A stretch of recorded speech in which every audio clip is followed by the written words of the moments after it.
Hunter Biden, Donald Trump, Pride Month. Lots of things that we're going to be covering today here on God and Country, episode 12.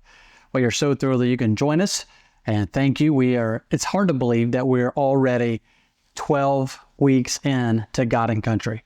I have enjoyed all 11 past episodes, and I know that I'm going to enjoy today's episode as well. And it's always good to have my co-host, Mr. Reed Cooley, in studio. Mr. Reed, sir, how are you doing today? Well, Dan, we're halfway through Pride Month, and I haven't been recruited into the enemy's cause yet, so I suppose I'm making it. How about you? Man, I'm doing well. To be honest with you. It's been a little busy, as far as between work and church and building program and then youth conference, and my kids are at camp this week. And I mean, there's just so much going on. And but it's been good. It's been a good month. But I have to say, today being the 12th episode of God and Country, I've got to say, man, I've really enjoyed it. I've enjoyed the last 11 episodes. I've enjoyed, talking about the Christian being engaged in the political arena. And I've really gotten to enjoy getting to know you better, over the last, several months. Yeah, likewise. And kicking off and talking. I really appreciate the opportunity, that you and Jim, have given me as far as being a part of, God and Country. And I want to say thank you, for that. It's been a lot of fun. It has been a lot of fun, man. Now, I will have to say, some of the emails, that I have gotten, some of them have been brutal. I thought everybody just loved you. Oh, man, not even, I don't think everybody even loves me that goes in my church. So I guess I can't say that. I would say 99% of them that go to my church like me. And, but man, I got some emails this past week. And of course, I think they're great. It just lets me know that I'm doing the right thing. Whenever I have, the Pride Month, the pro-Pride Month people, when I have them emailing me and hammering me, I know that I'm doing something right. Whenever I have, the pro-choice people hammering me in emails, I know that I'm doing something right. Whenever I have Joe Biden's, people emailing me, I know that I'm doing something right. And so just keep them coming. You're not going to, listen, I'm not lost 1 second of sleep over any of the emails. Matter of fact, they fuel my fire and they keep me going. But we're going to say some things today. If you thought that the last 11 have been bad, you just hold on today. We're going to say some things today that I'm sure some of you aren't going to like. It can be much worse than things that I've already said. That is truth. It is truth. How many bits of love mail do you get every week? Man, so every day, it varies, right? And so you get it every day. Every day. Wow. Yeah, every day. My wife can't even go on my Facebook messages because they're so bad, on there. And so she doesn't even go to messages there on my big page because of the text, the messages that I get, there. And so emails, several a day, much more on Facebook because I just had a post 3 days ago that's kind of went viral on social media. It's almost 20,000 shares. And so whenever a post is shared 20,000 times, I mean, you're literally touching, thousands and thousands and thousands of people. And so the people that, the people that are seeing that are not pro-Trump people, some of these people. And so the amount of messages that I get there, and I think there's like 15,000 comments just on that one post. And so, and most of them have to be hidden because they're, and Facebook already does that automatically. So if you're getting, if somebody is cursing you on Facebook or social media, they'll automatically hide the comments so you can't see it. So I'm not complaining. I think it's great. Honestly, I really do. Whenever those people are sending the emails, whenever it just lets you know that you're hitting the target and that you're right on. And this is what we need. We need someone that is willing to say, listen, this is wrong. This is right. There needs to be somebody that's willing to say, there are two ditches here. There's a left ditch and there's a right ditch. I don't want to be in either ditch. I want to be where I'm supposed to be, preaching the message of conservatism, preaching the message of conservative values. And I don't want to get in the ditch over here and I don't want to get in the ditch over here.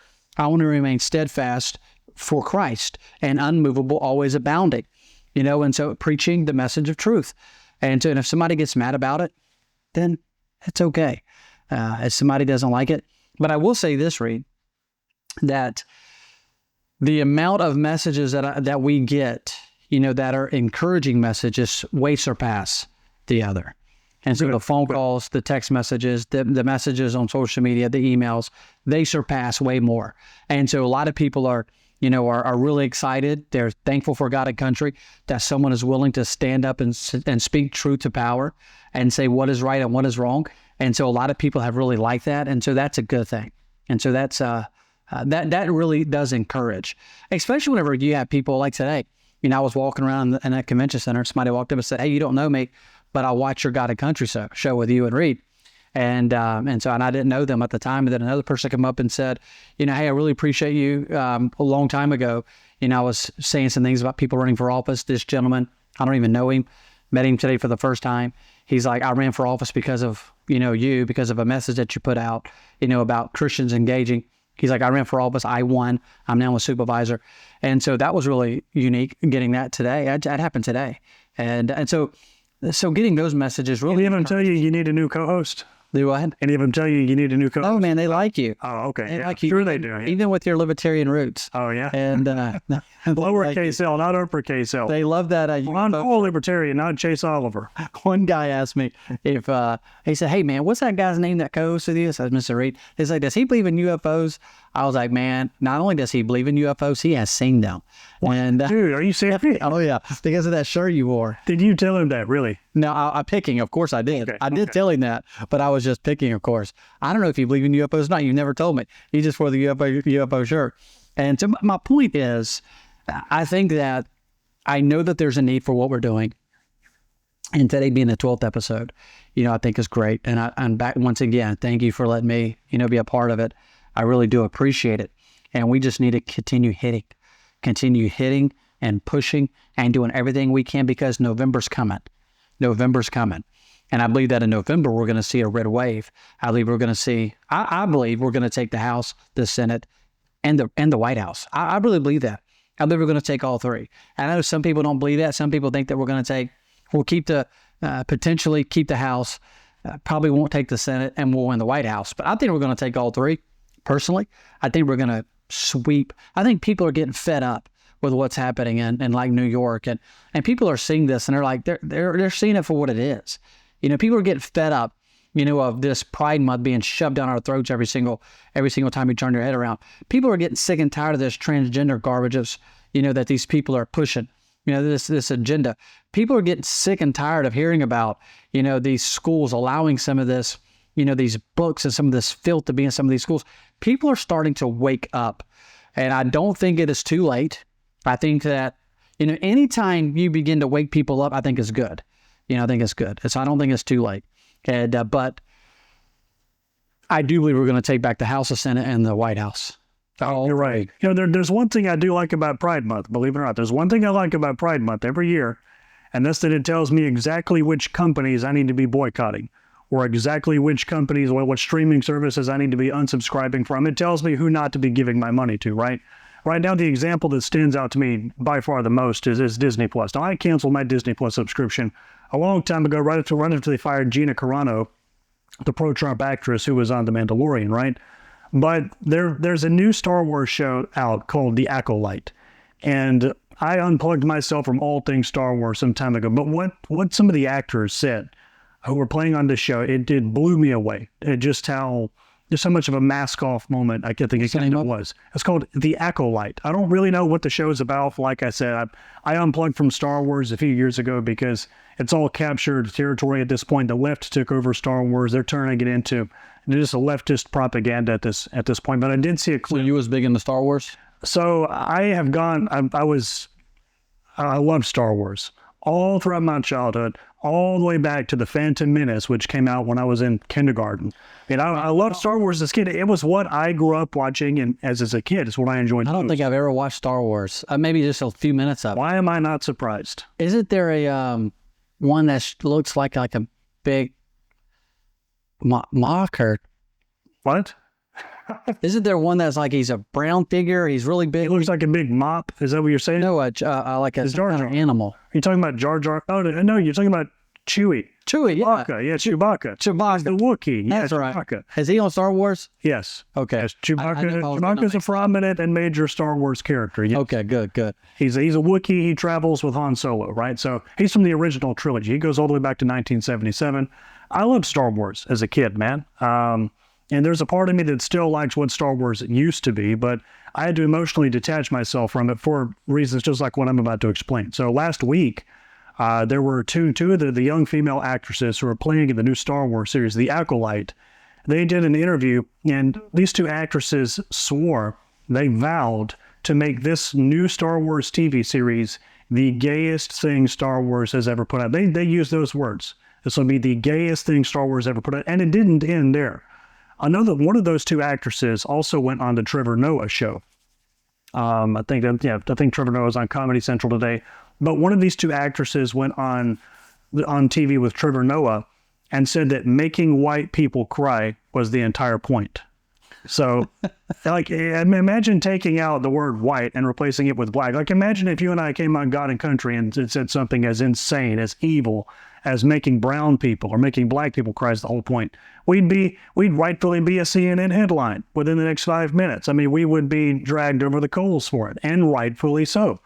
But these actresses, these stars with Disney and Star Wars and everything else the left has captured, they say stuff like this on TV loudly and proudly, and they get rewarded for it. They get to be on more shows. Meanwhile, Gina Carano got fired for being a Trump supporter. Values which she didn't even bring to the show. But another actress gets to go on TV and say that their whole goal is to make white people cry. Oh, they're allowed it for it. They just guaranteed their entire acting career for them. So, like I said, the one good thing about Pride Month is that it tells me exactly which companies I don't need to be giving any more money or any more attention to. So somebody went on TV. Yes. And said that the goal is to make white people cry. Wow. Yeah. Wow. And so she was sitting across the desk from Trevor Noah. Okay, he's a prominent comedian. I don't think he's funny. You don't have to be funny to be a comedian. Play basketball? Was he the one that played basketball for the Bulls? I don't think so. Oh. I don't think there was a Trevor Noah that played basketball for the Gators, and he played basketball for the Bulls. I don't think this guy has enough talent at anything, especially not enough talent to be an NBA basketball player. He's supposed to be a comedian, but he's not funny. You don't really have to be funny to be a comedian nowadays. You just have to be sufficiently liberal, right? And then maybe you can get a career as a comedian on TV, it seems like it. But she was sitting across the desk from Trevor Noah. She said making white people cry is the whole point. Trevor Noah busted out into laughter. He thought it was just an amazing thing this girl had said. And the whole live audience sitting there in the studio just erupted into cheers and laughter because they loved it. They ate it up. Well, you can say, yeah, the left, they can say whatever they want and it's going to be okay. They like I want to make white people cry, which honestly, to be honest with you, like I could care less what that person says. Like, it doesn't bother me any, and I'm not going to lose any sleep over it. She definitely is not going to make me cry, first off. Secondly, it just shows, that if it was a white person that said that, though, about a different race, they're going to come out guns a-blazing. Oh, I can't believe you said and trying to cancel you. Just like that woman who held up that head of Trump. Remember that? Yeah. How foul that was. If that would have been me holding up the head of, Obama or holding up the head of Joe Biden, the world would have been lit on fire, but this evil, wicked person, can do it, and she gets away with it, and it's comedy, it's comedy, and it's funny, it's just ridiculous, and that just shows, the hypocrisy of the left, that they will allow certain things, and certain things are okay, but then other things are not okay. Like I had someone, send one of the emails that we got this past week. Was like a separation of church and state. You're a pastor of a church and you don't, here's what they said. The email was like, you're the pastor of a church and you don't pay taxes. And so you shouldn't have a say. So I emailed them back very nicely because there were so many things in there that was not right. First off, I pay taxes. And so a pastor has to pay taxes. So my church gives me a salary, and on that salary, I pay taxes just like everybody else. I pay an income tax, I pay federal tax, and I pay Social Security just like everybody else does on their income or on the money they get. Secondly, even if I did not pay taxes on that money, and I do, but even if I did not, I'm a United States of America citizen. I have the right to say whatever I want to say. I have the right to get on here and talk about whatever I want to talk about, say whatever I want to say as an American citizen. And that person and no person has the right to tell me what I can or can't say. And so it just shows, the hypocrisy. If you get a professional athlete like this kicker for the Chiefs, he goes on and talks about, conservative values and a conservative message. And boy, the world is, I can't believe he just needs to stick to kicking footballs. He doesn't need to step into the political arena. We don't want to hear what he has to say. But then he let Kelsey, get a diploma and get up on a stage and pour alcohol all over himself, and that's okay. The left accepts that. Which one's a better role model here?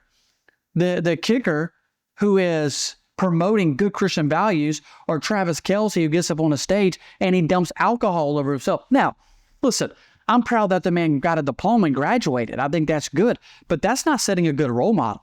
Getting up there on the platform and then dumping alcohol on yourself. But my point is, it's the hypocrisy of the left that's okay for Travis to do that, but it's not okay, for this football player to get up and talk about his conservative values. And I want to stop right here though and applaud the Chiefs, because the Chiefs organization came out and supported what this young man said as far as whenever he was speaking, at this graduation. They stood behind him. The coach did, even Travis. Travis stood behind him. Travis said, why are y'all giving, this man spoke his mind. He's just like anybody else. I might not agree with him, but he has a right to give his opinion. The quarterback, Patrick Mahomes, came out and supported him. So I do want to applaud, the Chiefs, and the Hunt family, the ownership of the Chiefs. They came out and supported, this kicker. So I want to applaud them for that. But the left, those people on that left aisle, they're just so full of hypocrites, because it's not okay for this guy to get up and talk about his conservative values or his conservative, but it's okay for Travis to get up and to do his thing. It's okay for Taylor Swift to do it, but don't you let somebody get up and start talking about their conservative Christian values, and then you just need to stick to whatever you're doing. And this, once again, I know we wasn't going this direction, but I want to mention this. Several years ago, LeBron James was coming out and talking about certain things, and I was watching even some of the people on the right. They're like, he needs to stick to basketball. He's a complete idiot, but he still has a right to spout as much stupidity as he wants. Absolutely. Yeah. He has a right to dribble a basketball and to talk about whatever it is he wants to talk about.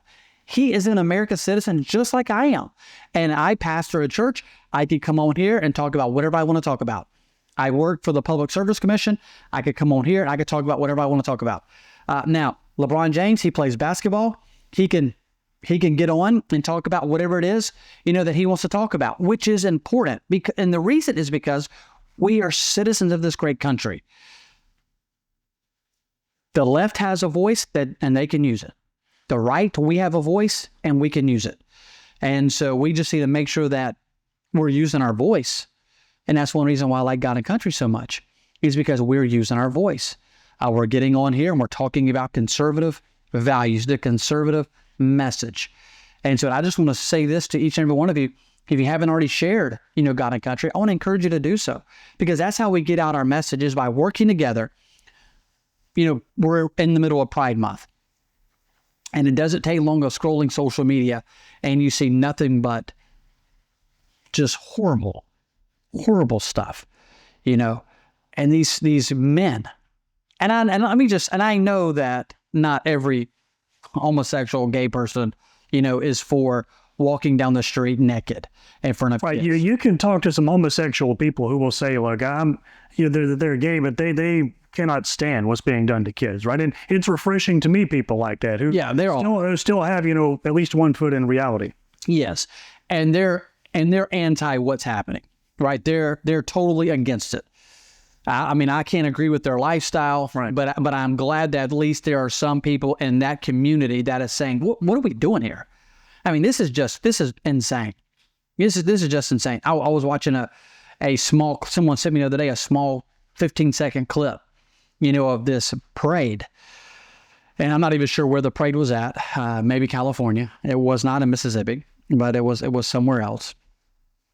And there was these couple of guys, and they was walking down the street, and they was carrying a flag, their pride flag, their flag, and it was like 6 or 7 guys. It was a huge flag. 6 or 7 guys carrying this flag, and you couldn't see them. The flag was in front of them, and it was like 6 guys, and they was holding the flag like this, and so all you saw was the flag, and it was from here down all the way almost to the ground, and you couldn't see anything. You could not see them, and so they're walking like this, and the person videoing is standing over to the side, and they're panning, and you can see kids.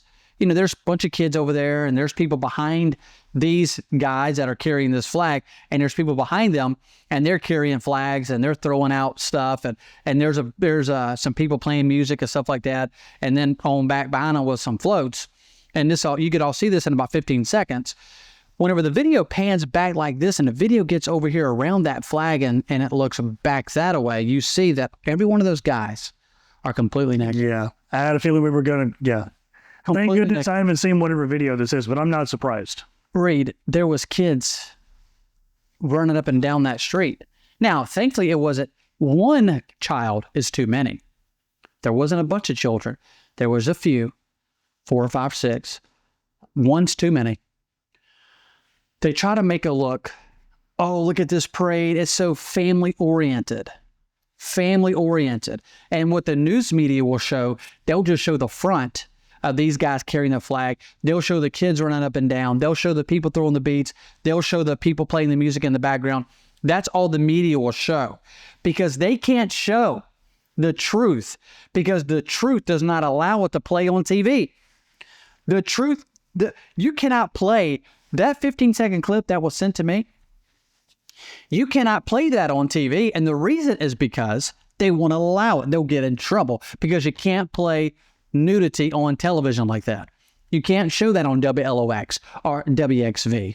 You can't put a picture like that in the Laurel Leader Call or in the Sun Herald. You can't do that, because you'll get in trouble. You cannot put pornography out. That is straight up pornography. You cannot put that out there like that.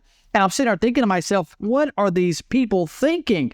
Not just the people marching in this parade, but who allowed this mess? Why is this happening here in the United States of America? If I go down to Jones Park in Gulfport and I strip naked and start running through that park, it's not going to be long before the police show up and I'm going to get arrested. They're going to arrest me, and they should arrest me.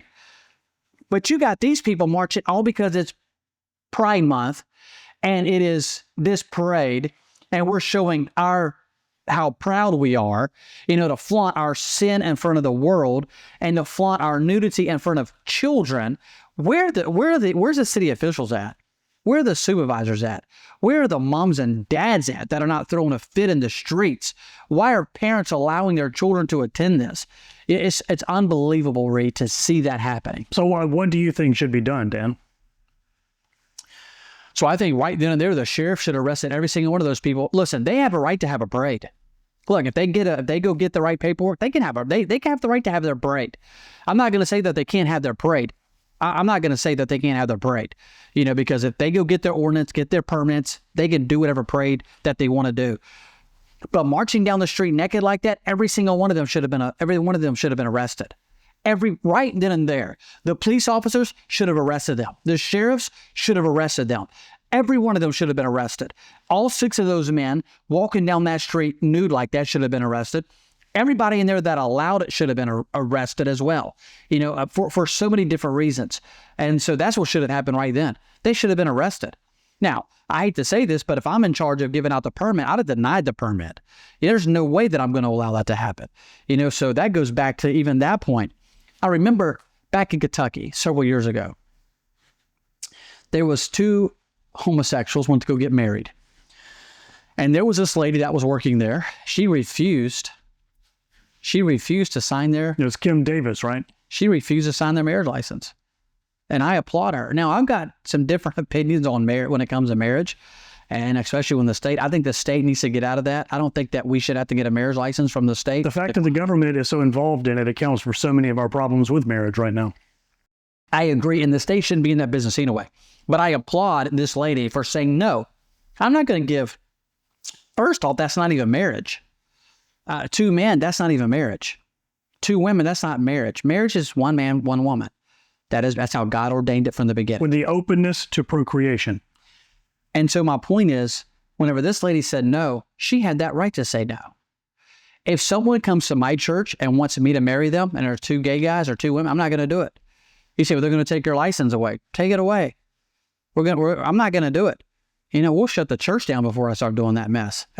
The church ceases to be the church at that point. Yes. You're no longer the church. You have so many different, the Methodist church ordaining, homosexual. I was watching some of their stuff whenever they were having their conference. You had people getting up there saying, we, they, thou, them. That's how they were.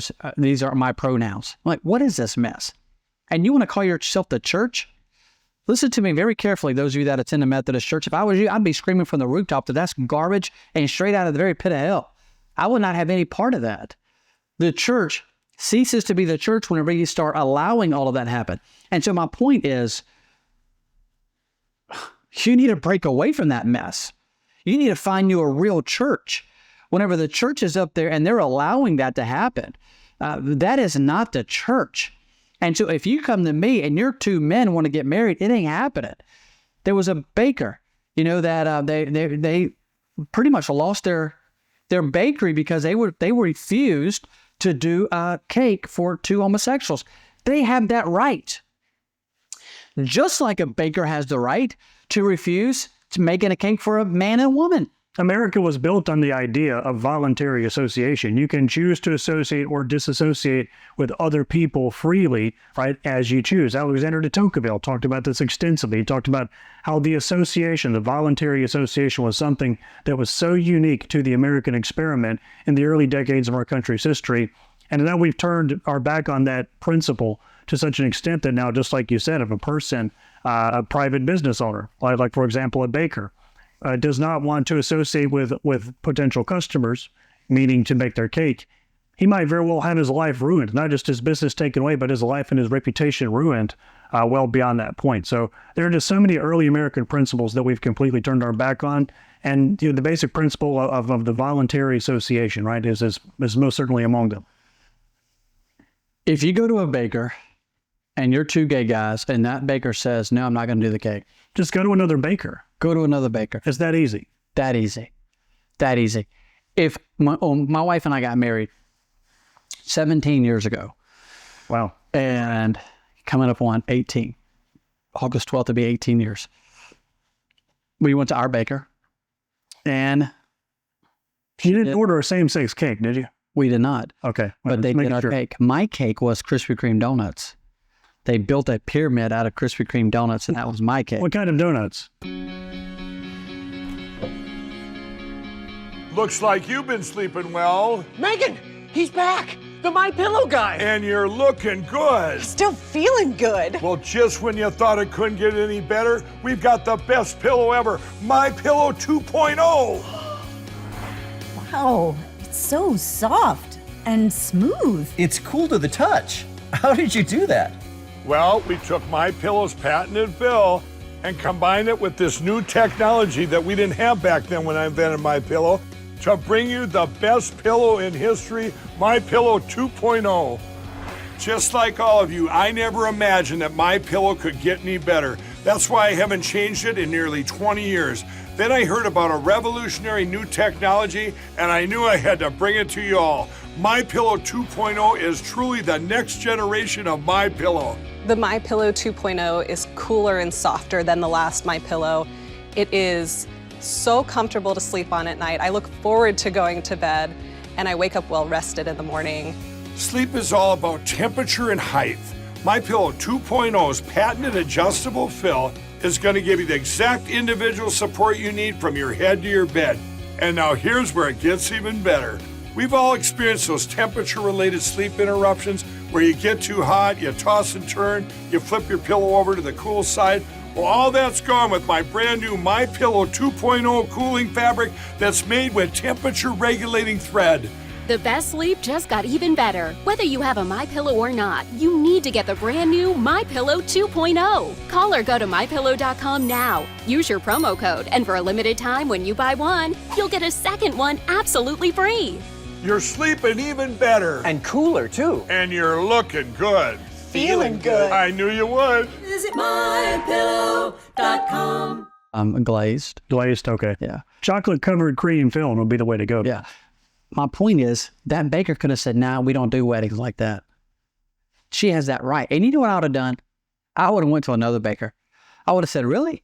Y'all don't do cakes for a man and woman wedding? Like, no, we don't do them. Okay, fine. I'll go to another baker. I'll take my business somewhere else.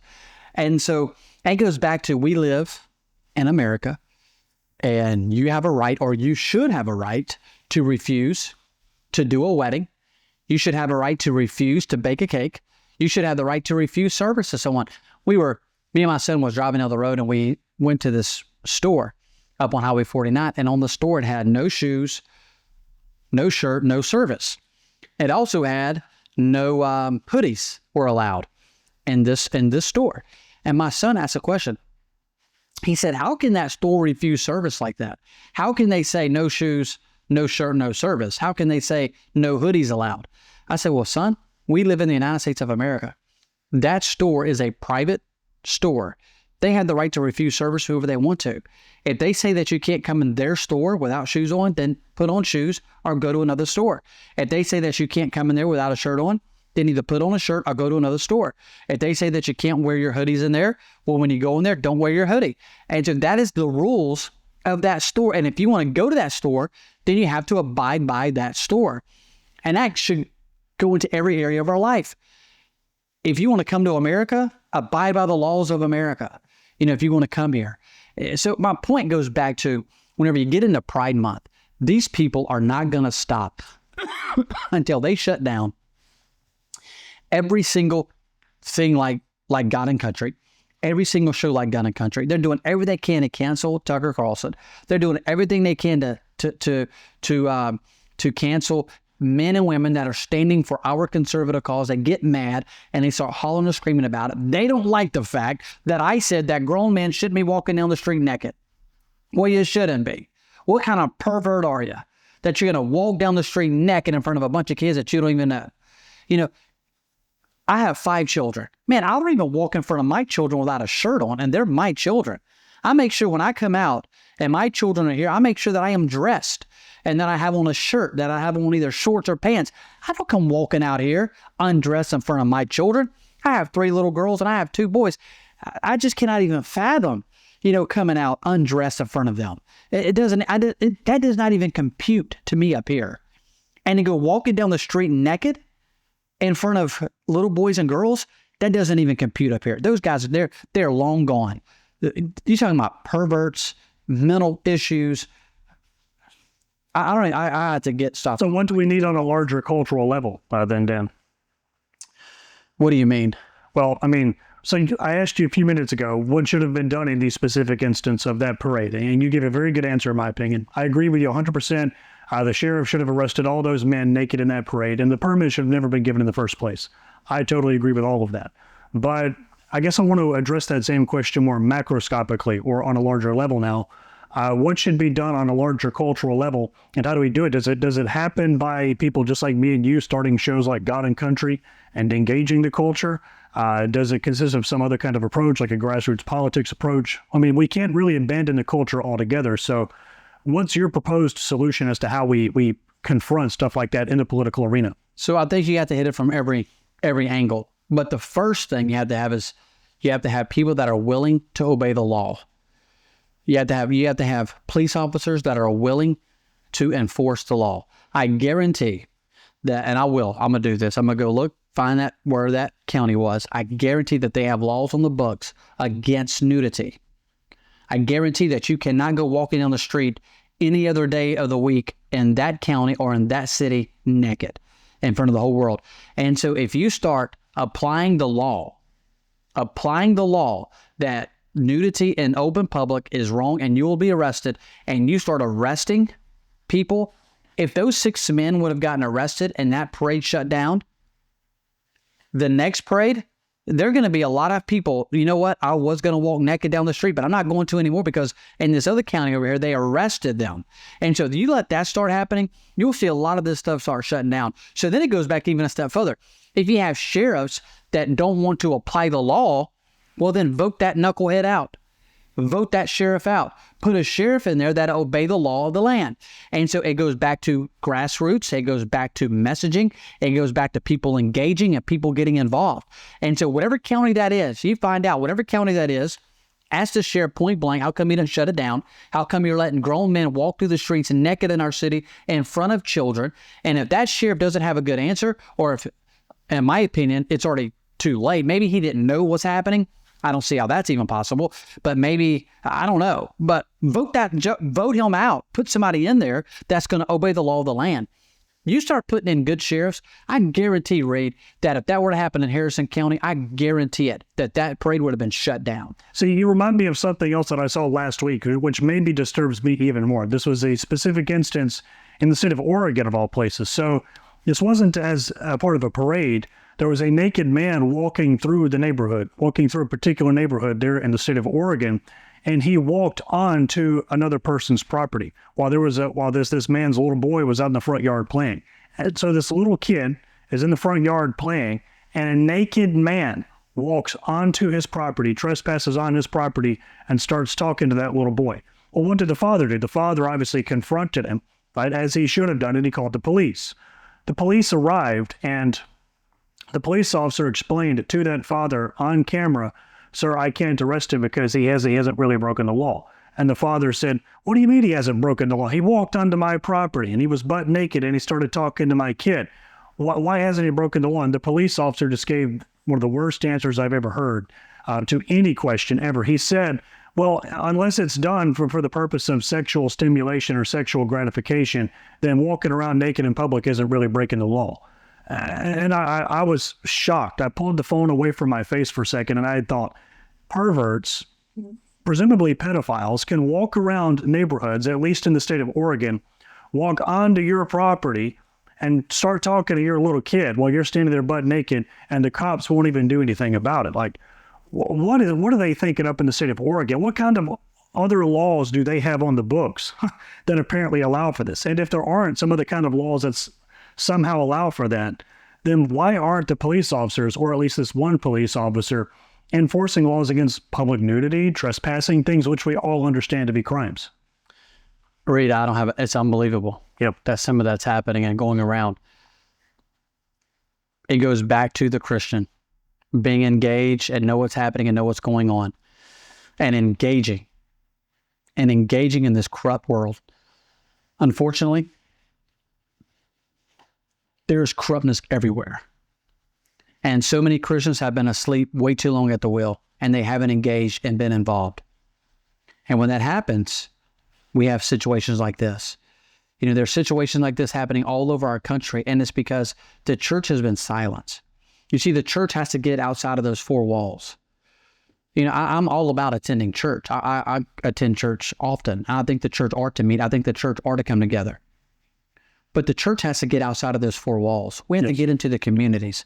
We have to get in. We have to be going down the streets and going door to door and talking to people individually, and getting engaged in every area, engaging in the schools, engaging, you know, in our city halls, engaging in the courthouses, engaging in the capitals, engaging in DC.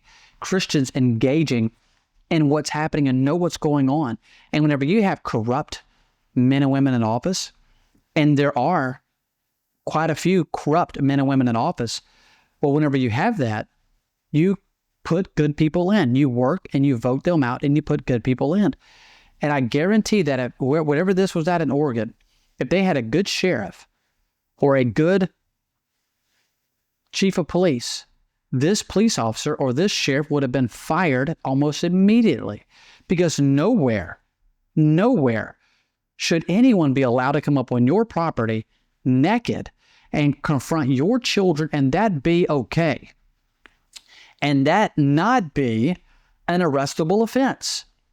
That man should have been arrested. And so I guarantee if something like that happens in this county, that man's going to be arrested, because I know the sheriff, and we're not going to tolerate that here in Mississippi. And so all I can say to the people in Oregon and the people in California is the Christian has been asleep way too long, and it's about time you wake up and let's get to work and get rid of some of these people. And the church has to engage. The church, Reed, one of the things that I get all the time from people as well is, some of these pastors, telling me that we shouldn't be involved in the political arena at all. Really? Our focus on... You've had pastors tell you that Christians should be more or less withdrawn. And yes. I guess that maybe their justification for it is that we're to be in the world, not of the world, and political engagement is a form of being of the world. We're just passing through. We're only here for a short time. And I hear... Still here for a reason. Correct. I hear so much of that. And, and the only thing I can say to that, is I'm not going to back off. We're going to keep pushing, and we're going to keep working to do all that we can to get people to engage in this arena, because the Bible talks about when the righteous are in authority, the people rejoice. That's what the Bible says. So in order for the righteous to be in authority, Read, a couple things has to happen. Number one, the righteous have to run for office. That's common sense. The Bible says that the people rejoice when the righteous are in rule. So in order for a righteous person to win office, they have to run for office. Second thing, in order for a righteous person to win, righteous people have to support them. Righteous people have to engage. Righteous people have to give money. Righteous people have to knock on doors. Righteous people have to make their voices be heard. And if you just bury your head in the sand and say everything's just going to be okay, everything is not going to be okay. Can you think of any righteous people in office today, whether in the U.S. or anywhere else in the world? Yeah, I think we have some good people that are doing everything that they can to vote according to the Word of God. I think about Kathy Chisholm. I think she's a good woman. I think she is strong. And I believe that she reads her Bible. I believe that she prays. I believe that she gets with God. I believe that she is doing what she can, to make good biblical decisions. So I think Kathy is one. I think that Dan Eubanks is one. I think Dan Eubanks does what he can to make good decisions. I believe he prays, about his decisions. I believe that Nathan Baird is one. I believe that he prays about decisions, and I believe that he's engaged. I believe that Wayne Carr, I believe that he is one. I believe that he is doing the best that he can, to make good, decisions that whenever it comes to voting and making right decisions. I think that Chris Brown is one. And I can name a lot of others. I think Michael Watson is one. I think that Shad White is one. I think there's a lot of them that are they perfect? No. Do they vote how I would want them to vote on every single issue? No. But do I think that they have good families? And do I think that they go to church? And do I think that they read their Bible and pray and are trying to walk with God to the best of their ability? Absolutely. And I believe there's a lot like that. I think that we have some in D.C., that are that way. I was going to ask about that. Does it seem like it's harder to find righteous people in office the higher up in government they go? Because that's more or less my inclination, is that on the local level, you can find, a lot of like God-fearing Christian people sitting in public office, especially in places like Mississippi. But higher up in office, Congress or president, something like that, it gets harder to find. So people might disagree with me on this, but I've been with Mike Ezell many times. I've had prayer with Mike Ezell multiple times. And he and I text back and forth. And, I think Mike Ezell is one to where is he perfect? No. Is every vote he going to make a vote that I would have made? Probably not. But do I think that he walks with God and prays and tries to do the best of his ability? Yes. Do I think that he has weak moments from time to time? Absolutely. Do I? Yes, I have weak moments. I think Michael Gayest is one. I think that Michael Gayest, tries to do the best that he can, whenever it comes to his walk, with the Lord. And so is he and I, would we have voted the same on every issue? No. But do I think that he's trying to walk with God? Do I think that he's attending church and doing the best that he can? Absolutely. And I think there's a lot more like that in D.C. And I think that there are some that we don't even know that are there that are doing that they're not in the spotlight. They're not going to be on CNN. They're not going to be on Fox News, but they're going to be in their office and they're going to be working. I cannot tell you how many congressmen's offices that I have been in. And they have the Word of God sitting on their desk. And when we have prayer together and they get on their knees, and I have seen some grown men weep and cry begging God for this nation. Yeah, I'm thinking about Tim Scott. I'll never forget the first time that I met Tim Scott. I was in D.C. We was in the Capitol. We were in the big Capitol room. And Tim Scott, I was sitting on the front row, and Tim Scott came in there and he had his Bible. And he began to talk about his grandma and how his grandma gave him that Bible. Tim Scott began to weep and cry. Tim Scott got on his knees inside this room full of hundreds of people and began to pray and beg God for our nation. I'll never forget that. I'll never forget the time that the same room, Mike Pence was in there. And I know a lot of people got mad at Mike Pence, because of January, and I get it. But I watched that man get on his knees and pray and beg God for this nation. And I cannot tell you how many others I have seen do the exact same thing. Are they perfect men and women? No. But are they men that I believe that love God? Yes. They go to church, they try to read their Bible, they try to pray, they try to walk with God, they try to be the best Christian that they can be. Do I think that we have men and women like that in D.C.? Absolutely. I've met them. I know them. I've been in their office. I've watched them beg God for our country. I've seen them cry and ask God to send a revival. And more than once, with many of these men and women on multiple occasions. So my point goes back to, we could have a lot more if we'd have a lot more Christians engaging. Now, you think those type people, and I don't doubt what you're saying, but you think those type people are outnumbered, needless to say, right? So outnumbered? Absolutely. Yeah, absolutely. There's 10 to 1. 10 to 1. 20 to 1. 20 to 1. Hang on. How many of them are up there? 535? Yep. Of course, the House and Senate. Yeah, probably 20 to 1. Wow. But we would have more. I'm glad to hear that there are as many as you say there are. There are. Are they perfect? No, they're not perfect. But man, they're good people. They're good people, and they're doing the best that they can. So let me ask you this, though. I don't want you to name names, but have you ever met any of those type people in public office, Congress, wherever else, who you got the feeling they were just doing it as a show? Like they kept the Bible on their desk and they prayed with you and they wept because it was all theater. Maybe they were fake about it. Have you ever met those type people in office? Absolutely. I'm not going to name them, but I know some where they play the Christian card and they're out getting drunk and they're out committing adultery and they're out, just fornicating. Yes, absolutely.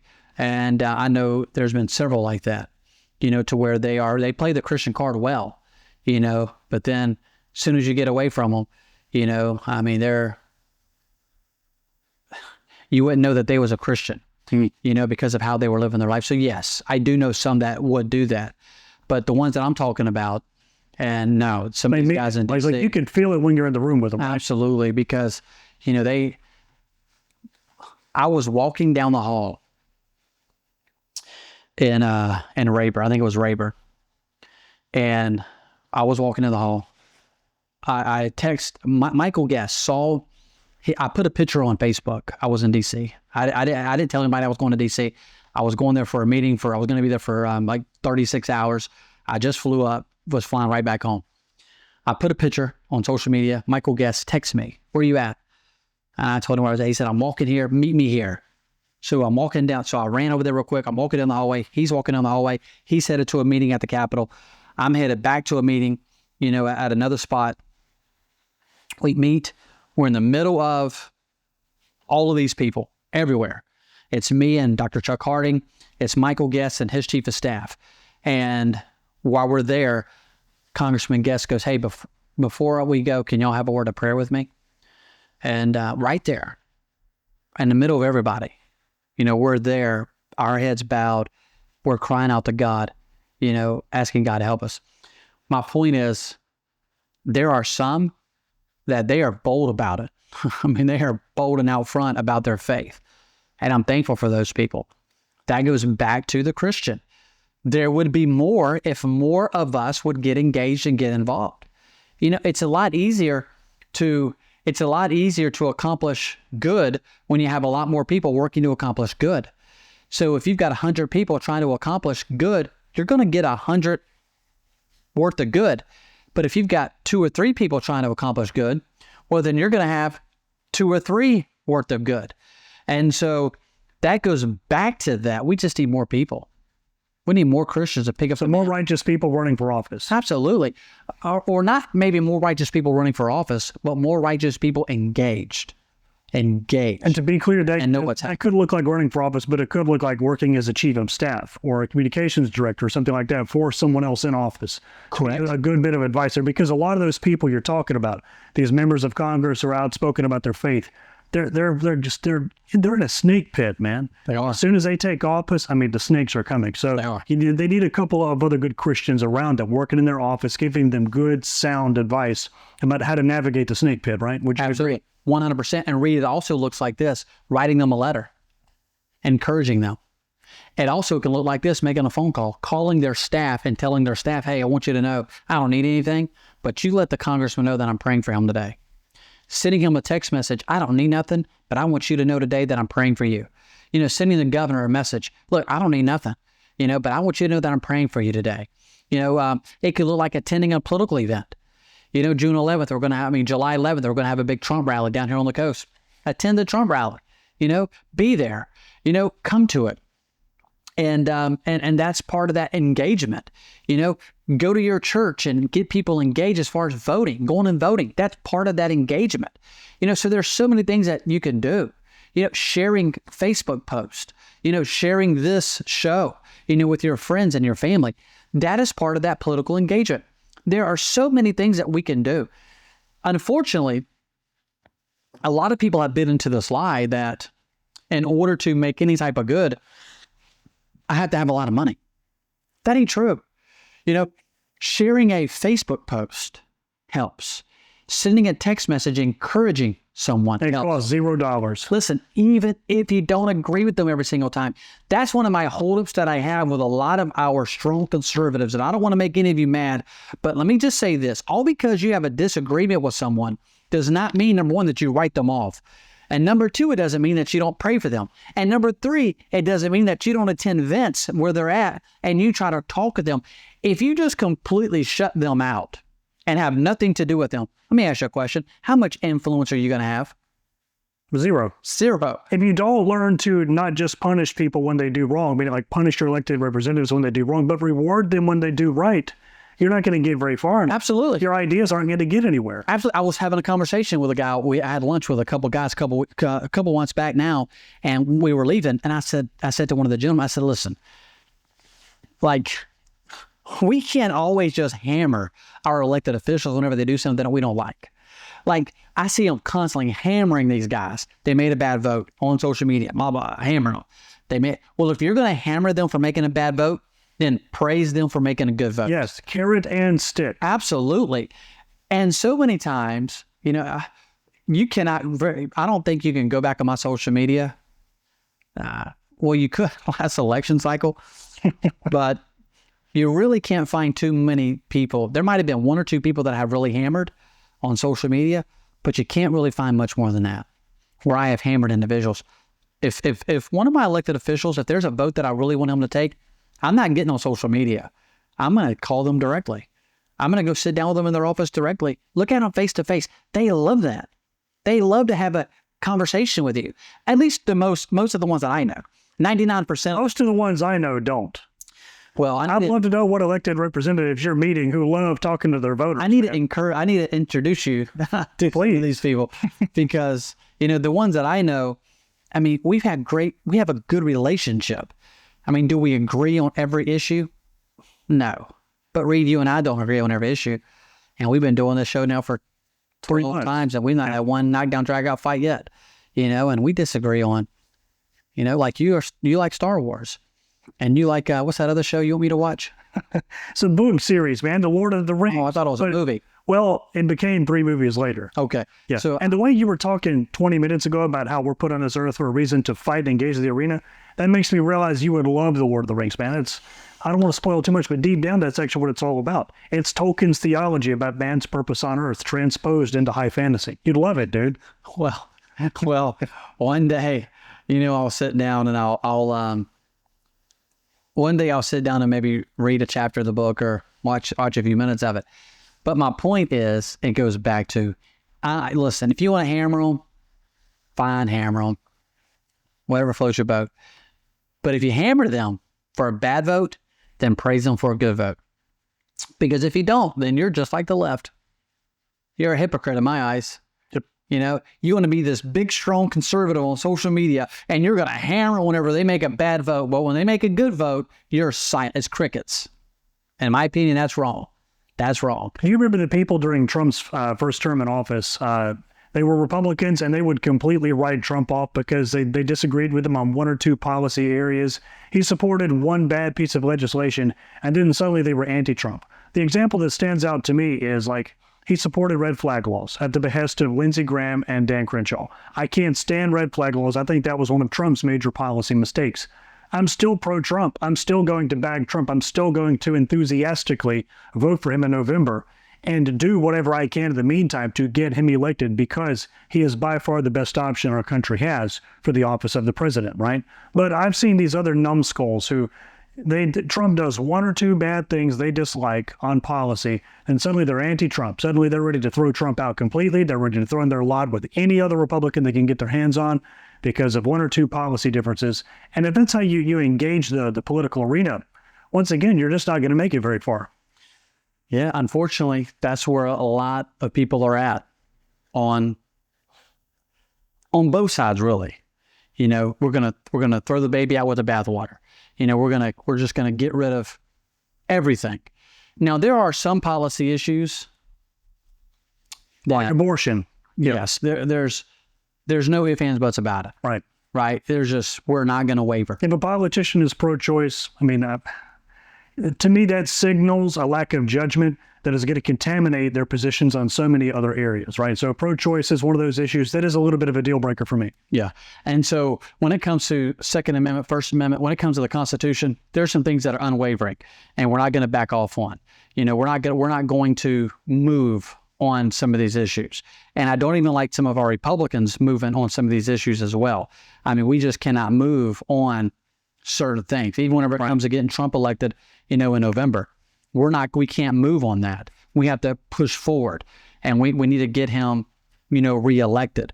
And so coming back full circle, you know, back to this Hunter Biden thing, and I know we don't have much time left, but coming back to this Hunter Biden thing, whenever it comes to this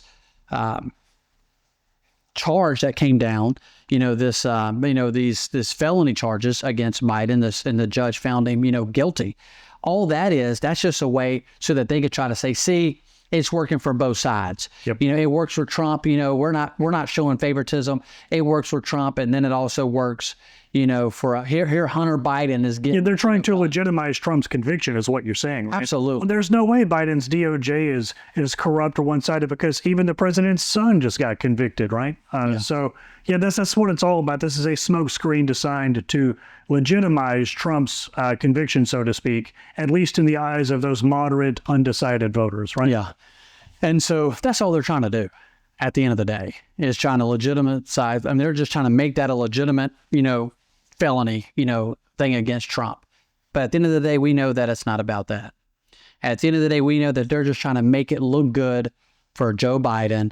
They're just trying to, you know, they probably told Hunter, I don't want to get into that, but they're mainly after Trump, and they want to do everything they can to make this like a real case, when we both know that it's not. Right. We both know that ultimately it's about beating Trump in November. And these people are willing to do whatever they can. Joe Biden would be willing to let his son go to jail, and rot in jail if it would help him beat Donald Trump. That's correct. Now, I mean, I believe that Biden, or whoever the next Democratic president is going to be, they're going to commute or pardon Hunter Biden's sentence, right? I wouldn't be surprised if Hunter Biden spent one day in jail, to be quite honest with you, just because of who his father is, just because of the ruthlessness and the shameless self-interest of the Biden political dynasty. But, you know, you're exactly right. You know, the Bidens are so evil. These people are so twisted and so ruthless that they're willing to send their own son to prison as a sacrificial lamb, so to speak, if it means speeding Trump in November. Yeah. Well, that's what it's about, you know, 100%. And I know we only got 2 minutes left, and it comes back to something that I say continually on God and Country. That's why we have to be engaged. That's why we have to be involved. That's why we have to continue to get our message out, because the left, they're not going to stop. People like George Soros And that crowd, they're going to continue pumping millions and millions and millions of dollars and trying to defeat you and I, people like us, trying to defeat Donald Trump. I mean, that's what these people are going to do, and they're not going to stop. Unfortunately, they have way more money than what we have, unfortunately. At the end of the day, that's just the facts.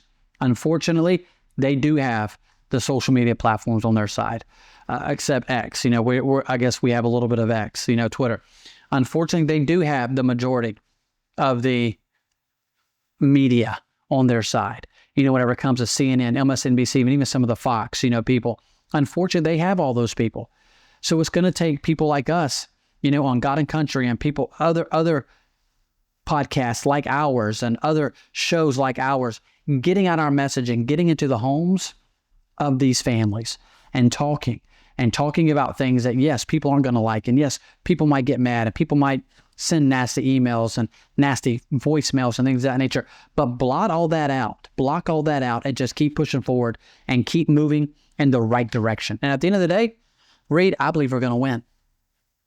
I believe November we're going to. All you have to do is flip to the last book of the Bible, and you get to see how it all ends. Right? We win in the end. You just have to be patient long enough. We do. Well, we win, and we're going to win in November, I believe, too. And yes, we win. I hope you're right. We win in the end as well. Thank you guys for watching. Thanks for tuning in. Really appreciate. I want to mention again, as I mention every show, is you can play a part in helping God and Country. Go to YouTube. If you're watching this on YouTube, copy and paste the link, send it to a friend. If you're watching it on X, retweet it. If you're watching it on Facebook, share it. That helps us get out our message. We need you. Social media platforms is not going to help us. It's not going to help promote our message. The algorithm is against us. It's not for us. But people like you, you're for us, and you can help us. Thanks for tuning in. Thanks for watching. Reed, any last words? No, Dan, I commend you for being brave enough to read all your hate mail and all your comments. Most of us just tend to avoid the comments completely. I do read some.